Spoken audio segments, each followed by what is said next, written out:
انہوں نے کہا اسے جانا ہے تو یہ اکیلے جائے، اب ہم نہیں جائیں گے، اس لیے کہ فیصلہ جوتشی سے کیا کرائیں، فیصلہ تو اللہ نے یہاں کر دیا، اللہ نے فیصلہ یہاں کر دیا۔ جو اس مشکل میں عبد المطلب کو پانی دے سکتا ہے اس نے زمزم انہیں کیوں نہ دیا ہوگا؟ تو جو ہے فیصلہ ہو گیا اور زمزم پہ بٹوارا نہیں ہوا، مگر اب جملہ قیمتی حوالے کرنا چاہتا ہوں کہ زمزم پہ بٹوارا نہیں ہوا اور عبد المطلب چلے آئے۔ آج 70-100 سال ہونے کو آ گئے، تقریباً 70-100 سال سے سارے حاجی زمزم پی رہے ہیں اور طواف کعبہ کر رہے ہیں، نہ بیٹے کا احسان مانتے نہ دادا کا احسان مانتے۔ اور جو ہے مولانا نے ایک جملہ پڑھا تھا، یاد آ گیا جناب کی موجودگی کے حوالے سے، کہ جب ابو بصیر کے چہرے پر سے امام نے ہاتھ پھیرا تو انہیں سب وہاں جانور دکھائی دینے لگے۔ کیوں؟ گئے تو حج کی نیت سے تھے، مگر جانور دکھ کیوں رہے ہیں؟ اس لیے جانور ہو گئے کہ جو کعبہ علی کی بدولت ملا اس کی محبت نہیں، جو زمزم دادا کی بدولت ملا اس کی محبت نہیں۔ اور کر رہے ہیں آپ نہیں جملہ پہنچا سکا۔ ارے بھائی کسی کی دل میں محبت رکھے بغیر اس کے گھر میں جاؤ گے تو انسان نہیں کہلاؤ گے۔ ایک صلوات پڑھے محمد و آل محمد پر۔ اور کیا دیکھیے وقت تو تمام ہونے کو آ گیا۔ یہ پہلا کارنامہ جناب عبد المطلب کا کہ سارے عالم اسلام کو کھویا ہوا زمزم حوالے کیا۔ دوسرا کارنامہ، ابھی ولادت رسالت مآب ہوئی نہیں ہے، یہ ذہن میں رہے، اب میں قرآن سے قریب کر دوں اور گفتگو سمیٹ لوں گا۔ دوسرا اہم ترین کارنامہ عہد جناب عبد المطلب کا۔ ابرہہ نام سنا ہوا ہے، تفصیل نہیں پڑھوں گا، یہ شہنشاہان روم کا گورنر تھا، خود بادشاہ نہیں تھا، بادشاہ تھے شہنشاہان روم۔ شہنشاہان روم جو ہیں وہ عیسائی تھے۔ انہوں نے یہ دیکھا کہ سارے عرب جو ہیں وہ مکہ جاتے ہیں، ادھر کوئی نہیں آتا، تو ہمارے بزنس پہ اثر پڑتا ہے۔ جب ایک پیریڈ ہوتا ہے جو اس میں لوگ چلے جاتے ہیں، اب اونٹ سے جانا ہے تو سمجھ لیجئے کہ 6 مہینہ نکل جا رہا ہے۔ تو اس نے کہا ایک کام کرتے ہیں کہ شام میں ہی ایک دوسرا کعبہ بنا دیتے ہیں۔ میں نے کسی دن عرض کیا تھا کہ شام جو ہے وہ روم کا گیٹ وے ہے، یورپ کا گیٹ وے شام ہے، اور بہت ہی اسٹریٹجیکل اس کی پوزیشن ہے، اسی لیے وہ آج تک جو ہے وہ امریکہ اور رشیا اور اسرائیل اور ترکی کا نوالا بنا رہتا ہے بیچارہ۔ اب اس پولیٹکس کی طرف جانا مقصود نہیں ہے، تو یہ کعبہ بنا دیتے ہیں دوسرا، اور لوگوں سے کہیں گے یہیں کے اوپر طواف کر لو، تمہیں کعبہ ہی چاہیے نا، اللہ کا گھر بنا دے رہے ہیں۔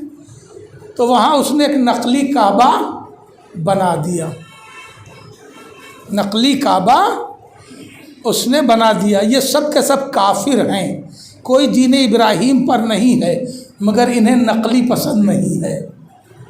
میں جملہ تو میں نے پورا کر دیا۔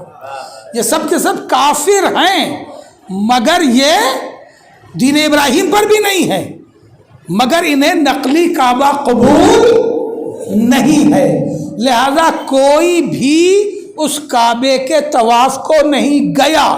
بلکہ اگر لفظ پہنچ جائے تو میں تاریخ کا حقیقی لفظ بتا دوں کہ اس کو وہاں کے لوکل لوگوں نے شوچالے بنا دیا، کیونکہ نقلی تھا۔ نقلی کی حقیقت سمجھ میں آئی؟ تو ابرہہ بہت غصہ ہوا اور اس نے یہ طے کر لیا کہ ہمیں اصل کعبے کو ڈھا دینا ہے۔ جملہ قبول کریں گے؟ اصل کو ڈھا دینا ہے۔ کیوں؟ اس لیے کہ جب تک اصلی مال زندہ ہوتا ہے، نقلی مال مارکیٹ نہیں پکڑ پاتا۔ یہ میں نے آپ کی زبان میں گفتگو کی ہے، جب تک اوریجنل مال ملتا رہتا ہے نقلی مال کی مارکیٹ نہیں بنتی۔ نقلی مال بیچنے والے پہلے اوریجنل مال کو شارٹ کراتے ہیں، پتہ نہیں آپ بات پہنچ رہی ہے کہ نہیں، کم کراتے ہیں، مارکیٹنگ شارٹ کراتے ہیں تاکہ نقلی مال مارکیٹ میں آئے۔ اس کا نقلی کعبہ قبول نہیں کیا گیا تو اس نے کہا ہم اصلی کعبے کو منہدم کر دیں گے۔ توجہ ہے، علی سے دشمنی اسی لیے خلافت ہو رہی کہ جب تک اصلی زندہ رہے گا۔ صلوات پڑھے محمد وآل محمد۔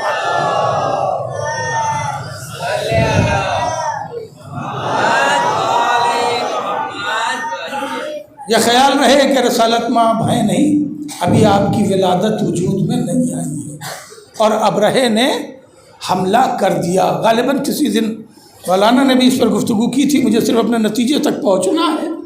اور جناب عبد المطلب، اللہ اکبر، کلید بردار کعبہ، ذمہ دار کعبہ، اشجع عرب، سردار قریش، سردار بنی ہاشم، سقایا ان کے ہاتھ میں، لوایا ان کے ہاتھ میں، سارے منصب ان کے ہاتھ میں، قضایا ان کے ہاتھ میں، اور کعبے پہ حملہ کرنے کے لیے ابرہہ آ گیا۔ ایمان دیکھو، ایمان، یہ میں اس کی بات کر رہا ہوں، ابھی رسول زمین پر نہیں ہے، تو جب رسول ابھی پیدا ہی نہیں ہوئے ہیں تو مسلمان تو ڈھونڈا نہیں جائے گا نا، مگر ایمان دیکھو، ایمان کہتے ہیں کسے؟ جناب عبد المطلب کو معلوم ہوا کہ ابرہے نے پڑاؤ ڈال رکھا ہے شہر مکہ کے باہر۔ دوسرے دن جناب عبد المطلب کے نوکروں نے آ کے بتایا کہ ابرہہ کے سپاہیوں نے ہمارے 100 اونٹ چوری کر لیے۔ بادشاہ ہمیشہ جب حملے کرنے کے لیے نکلتا تھا تو غذا کی فراہمی چوری اور ڈکیتی سے ہوتی تھی۔ اپنے ساتھ کوئی بادشاہ اتنا اونٹ اور اتنی بکریاں اور بھیڑیں لے کے نہیں چلتا تھا، جس گاؤں پہ قبضہ کرتا تھا اسی کی زراعت سے اپنی خوراک اور وہاں کی سامان سے اپنی خوراک پوری کرتا تھا۔ 100 اونٹ چرا لیے ہیں ابرہہ کے لوگوں نے۔ بہت شارٹ کر رہا ہوں، جناب عبد المطلب ابرہہ کے یہاں سیدھے پہنچ گئے، اور مکہ کا یہ حال ہے کہ عبد المطلب کے 10 بیٹوں کے علاوہ مکہ کا ایک آدمی بھی مکہ میں نہیں تھا۔ پورا مکہ ویران، سب چھوڑ کے جا کے پہاڑوں پہ بس گئے تھے، بیٹھ گئے تھے، اس لیے کہ ہاتھیوں کا لشکر کبھی دیکھا نہیں تھا۔ زندگی میں پہلی بار اتنے بڑے بڑے ٹینک نظر آئے انہیں۔ جو ہاتھیوں کا لشکر دیکھا تو خوف کے مارے سب جا کر کے پہاڑوں پہ بیٹھ گئے۔ میدان میں ٹھہرا کون؟ جو علی کا دادا تھا، جس کے صلب میں نور علی آ رہا تھا۔ اپنے 10 بیٹوں کے ساتھ جناب عبد المطلب زمین پر اپنے گھر میں رہے۔ ابرہہ کے سیدھے ڈائریکٹ پہنچ گئے۔ ابرہہ رومن بولتا تھا، عربی نہیں جانتا تھا، کیونکہ گورنر تھا رومن بادشاہ کا۔ روم آج بھی روم ہے، بادشاہ حکومت ہے۔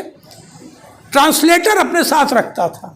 ٹرانسلیٹر نے جملے سن لو، وقت میں اب لینا نہیں چاہتا، مگر جملے بڑے قیمتی ہیں تاریخ کے، بس چند جملوں سے عہدہ برا ہو رہا ہوں۔ مترجم نے کہا ابرہہ تجھے معلوم ہے تجھ سے ملنے وہ سخی آ رہا ہے جس کے علاقے کے پرندے بھی بھوکے نہیں رہنے پاتے۔ خدا کی قسم ہے نا، تجھ سے وہ سخی ملنے کے لیے آ رہا ہے جس کے علاقے کے پرندے بھی بھوکے نہیں رہنے پاتے۔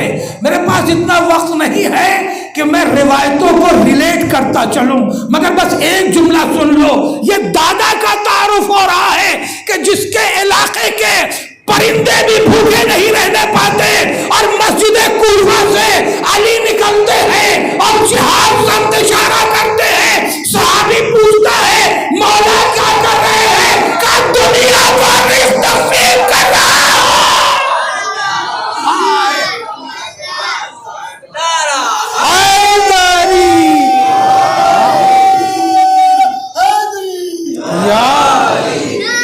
جزاک اللہ.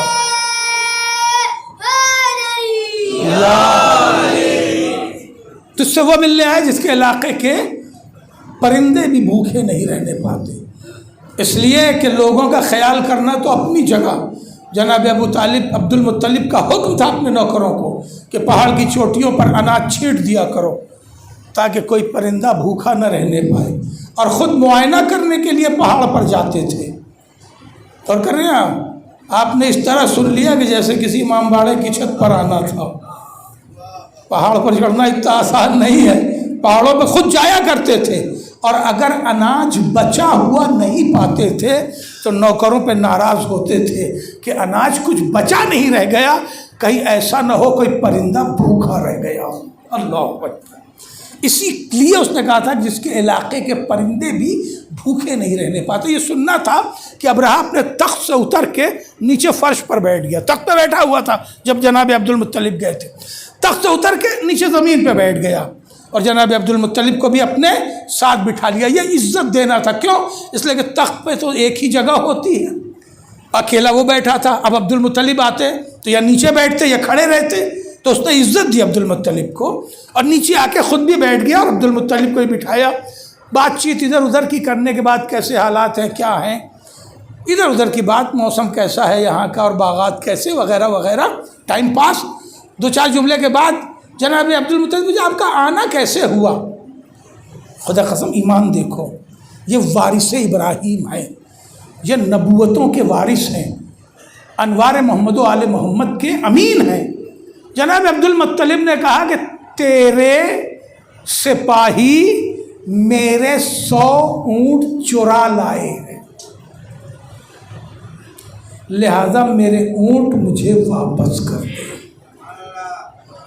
آپ نے بڑی آسانی سے سن لیا میرے بھائی. جو اتنا بڑا لشکر لے کے آیا ہے کعبہ ڈھانے کو، اس سے جناب عبد المطلب ڈائریکٹ کہہ رہے ہیں کہ میرے اونٹ مجھے واپس کر دے. یہ دھمکی آمیز لفظ ہے کہ نہیں ہے؟ ابرہے نے مترجم سے، ٹرانسلیٹر سے یہ کہا کہ اس آدمی سے کہو کہ جب یہ آیا تھا تو میں نے اسے اتنی عزت دی کہ میں اوپر سے تخت سے نیچے آ گیا، مگر یہ آدمی بہت ذلیل ہے. بات سمجھ میں آ رہی ہے؟ کسی سے اس طرح بات کر دی جائے نا تو پھر اس کی بولی بند ہو جاتی ہے، اس پر ایک بڑا اٹیک پڑتا ہے کہ یہ آدمی تو بہت کمظرف ہے. جناب عبد المطلب کے چہرے پہ اس کا ذرا بھی اثر نہیں ہوا. مترجم سے ذرا کہا اس سے ذرا پوچھ تو کہ یہ آیا تھا تو اس نے عزت کی. میں نے کہا تھا کیا کہ میری عزت کر. اب یہ کہہ رہا ہے کہ یہ آدمی بڑا کمظرف ہے تو ذرا پوچھ تو لو. جملہ خدا کے لیے رائگاں نہ کرنا، اس لیے کہ یہ ایمان کا نچوڑ دے رہا ہوں آپ کو میں، اس گھرانے کے ایمان کا نچوڑ. کل میں سورہ قریش پڑھ چکا. جناب عبد المطلب نے کہا پوچھو کہ اس نے مجھے کمظرف کیوں کہا ہے.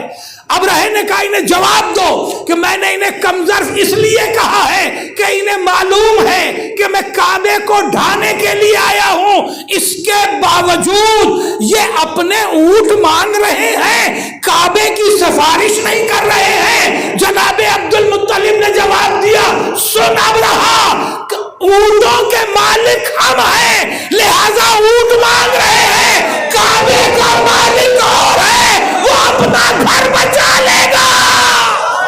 ہائے ہائے ہائے، عظمت عبد المطلب پر بلند ترین صلوات. اور کر رہے ہیں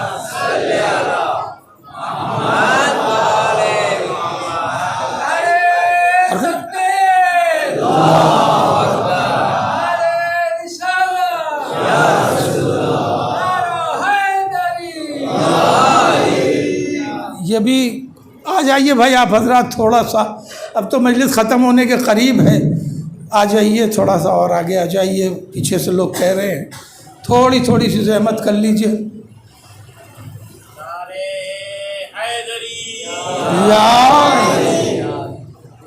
آ جائیے صلوات پڑھ لیجئے ایک اور محمد والے.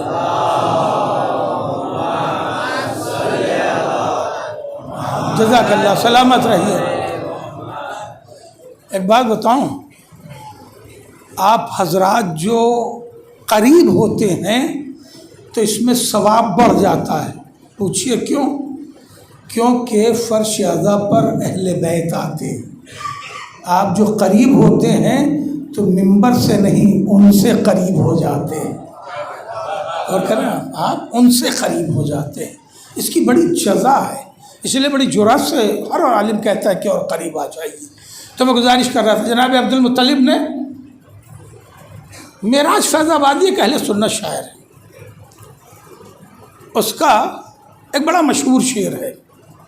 یہ شعر کسی تناظر میں کہا گیا تھا، مگر یہ شعر ہے بڑا قیمتی، توجہ سے سن لیجئے، تشریح مت مانگیے گا۔ جناب عبد المطلب کا واقعہ سن لیا آپ نے، شعر سن لیجئے تو ہم اور ریلیٹ ہو کے اور قریب ہو جائیں گے۔ ایک شعر بہت سی باتوں کو چھوٹا کر دیتا ہے اور چھوٹی ہو جائے گی بات۔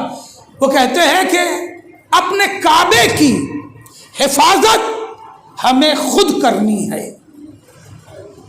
اپنے کعبے کی حفاظت ہمیں خود کرنی ہے، اب ابابیلوں کا لشکر نہیں آنے والا۔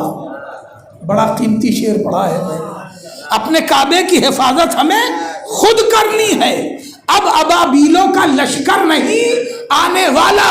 تو اس کے بعد سے کعبے پہ کتنے ہی حملے ہوئے مگر ابابیلوں کا لشکر نہیں آیا۔ اس سے پہچانو کہ عبد المطلب کا ایمان کتنا بلند تھا کہ ابرہا کے گھر سے نکلے، یعنی اس کے کیمپ سے نکلے، اور نکلنے کے بعد کعبے کے پاس آئے، زنجیر کعبہ پکڑی، اور پکڑنے کے بعد کہا پالنے والے اب تک میں تیرے گھر کی حفاظت کر رہا تھا، اب میں تیرا گھر تیرے حوالے کرتا ہوں۔ اور کر رہے ہیں آپ، اور یہ کہہ کے جناب عبد المطلب چلے آئے، اور آنے کے بعد یہ ہے ایمان سیریز۔ 10 بیٹے ہیں مگر ابو طالب سے کہا میرے لال جا کے دیکھو، ذرا پہاڑوں پہ چڑھ جاؤ اور جا کے دیکھو تمہیں کیا نظر آتا ہے۔ جناب ابو طالب گئے اور جانے کے بعد پہاڑ پہ چڑھے، اور چڑھنے کے بعد بہت تیزی سے آئے، اور آنے کے بعد کہا بابا جان ایک سمت سے ایک کالی گھٹا سی آ رہی ہے۔ عبد المطلب نے کہا اللہ نے دعا قبول کر لی، اللہ، اور کہہ رہے ہیں اللہ نے دعا قبول کر لی۔ یہ کون سی ذات ہے؟ جو امین ہے نور رسالت مآب کی بھی، اور جو امین ہے نور مولائے کائنات کی بھی۔ لشکر ابابیلوں کا آیا اور اپنے منقاروں میں چھوٹی چھوٹی کنکریاں لے کے آیا۔ اب اس کے بعد کے واقعات تو آپ سنتے رہتے ہیں، لہذا میں اس سے استفادہ نہیں کر کے آگے بڑھنا چاہوں گا، اور کعبے کو بچا لیا۔ ایک کنکری بھی کعبے پہ نہیں گری، ایک کنکری بھی مکے والوں پہ نہیں گری، بھائی آسمان سے گر رہی ہے بارش کی طرح، اور کریں آپ آسمان سے گر رہی ہے بارش کی طرح، اور ایک پورا بادل کی طرح لشکر ہے تو برس رہا ہے۔ کسی مکے والے پہ ایک کنکری گر جاتی، کعبے پہ گر جاتی، ہر کنکری کا نشانہ سٹیک تھا، اس لیے کہ وہ جملہ مکمل ہو گیا، بات تمام کر رہا ہوں، اس لیے کہ جو اللہ کا بھیجا ہوا ہوتا ہے کبھی غلطی نہیں کرتا۔ بڑا قیمتی جملہ تھا، میں نے بات تمام کر دی ہے اسے۔ جو اللہ کا بھیجا ہوا ہوتا ہے وہ کبھی کسی مسئلے میں غلطی نہیں کرتا، اسی لیے ہم ہر امام کو معصوم مانتے ہیں، اس لیے کہ ہر امام اللہ کا بھیجا ہوا۔ اب کوئی یہ نہ پوچھے کہ حسین نے بیعت کیوں ٹھکرا دی، کربلا کیوں چلے گئے، اگر نہ جاتے تو بچ جاتے۔ یہ وہ سوال کرتے ہیں جنہیں اللہ کے ہادی کا ایمان نہیں ہوتا۔ یہ سوالات وہ قائم کرتے ہیں کہ جو ہادی کی اہمیت کو نہیں پہچانتے۔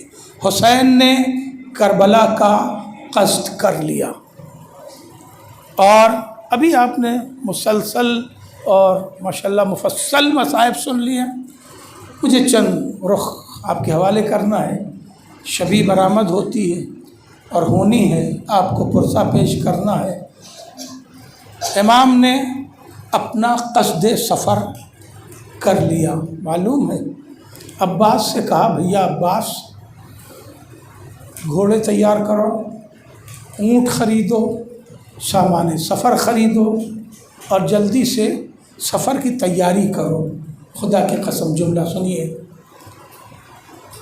ماحول مصائب کا بن چکا ہے، بہت طویل گفتگو اب نہیں کرنی مقصود ہے، اس لیے کہ آپ کو نوح و ماتم کرنا ہے، اس کا پرسہ دینا ہے جسے سب سے کم رویا گیا۔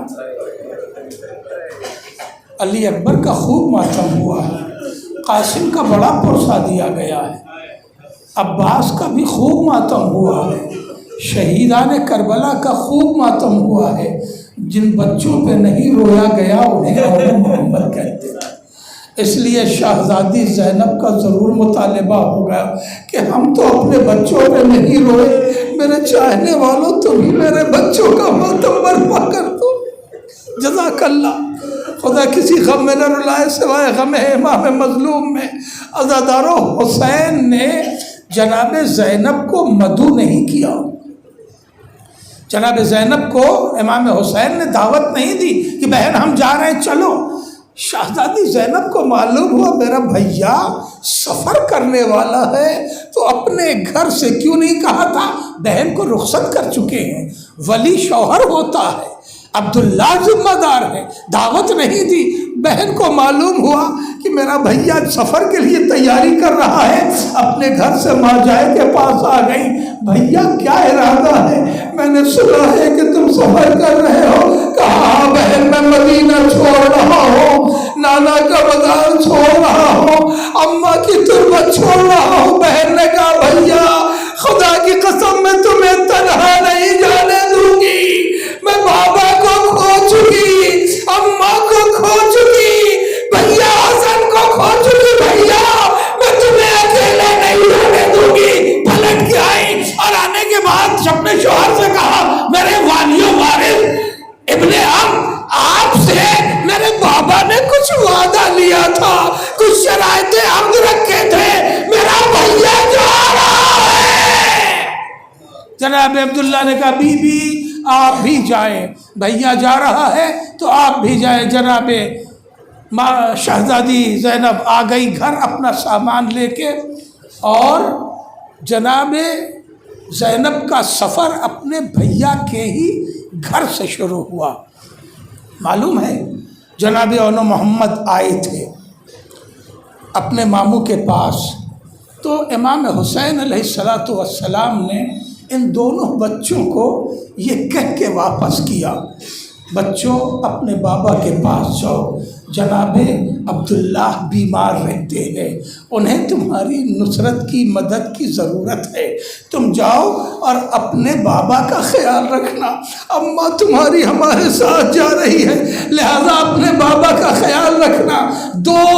جناب امام حسین 28 صفر کو چلے ہیں اور 3 شعبان کو مکہ پہنچے ہیں۔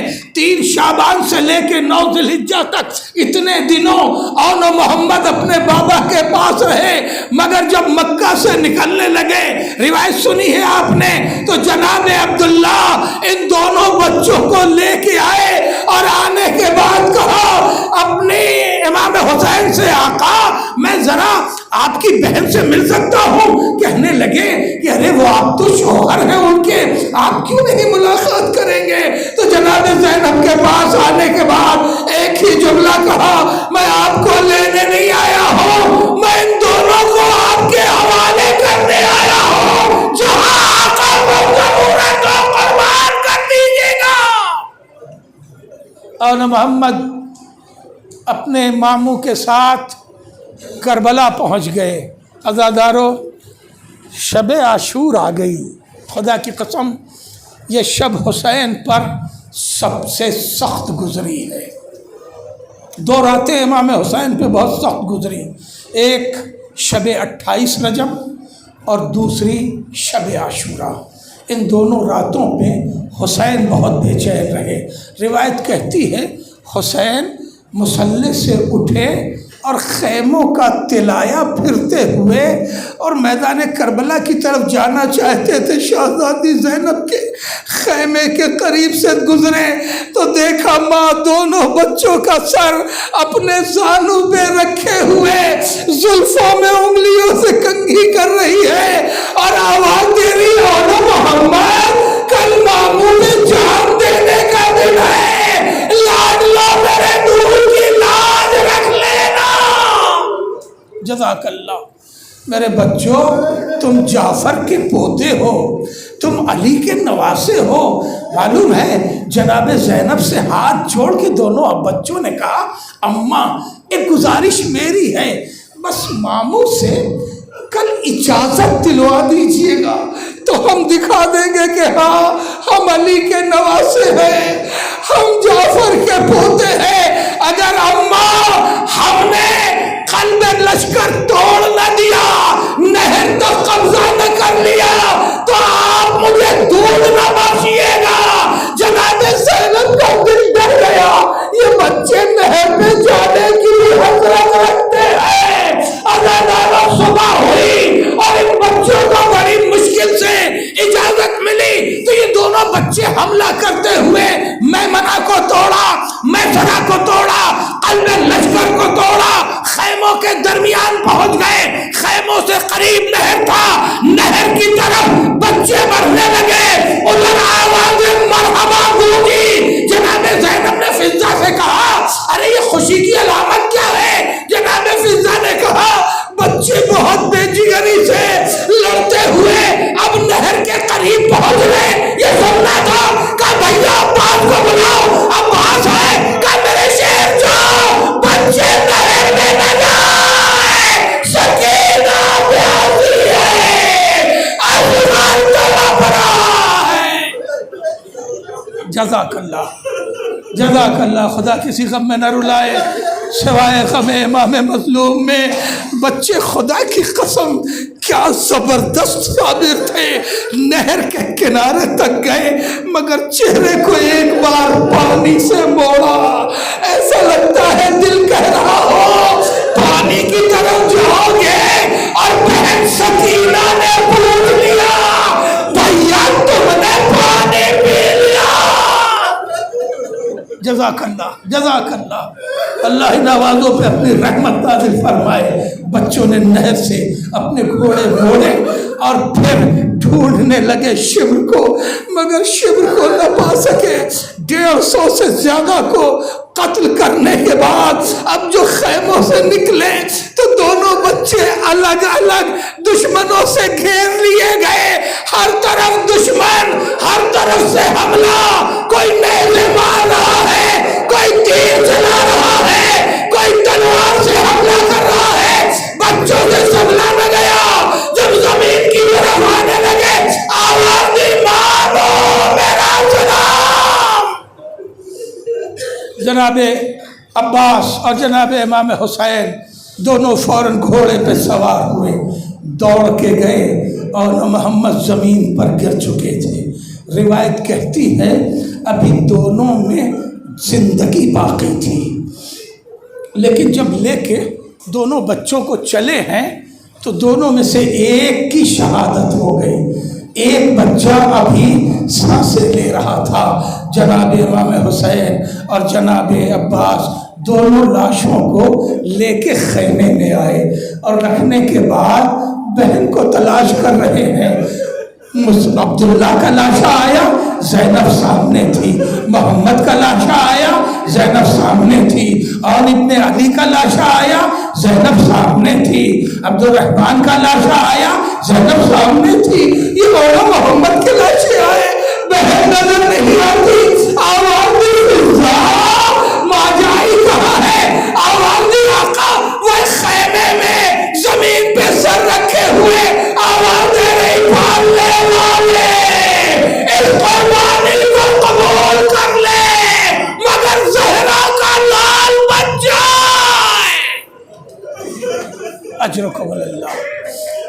سنو گے بس آخری فقرہ،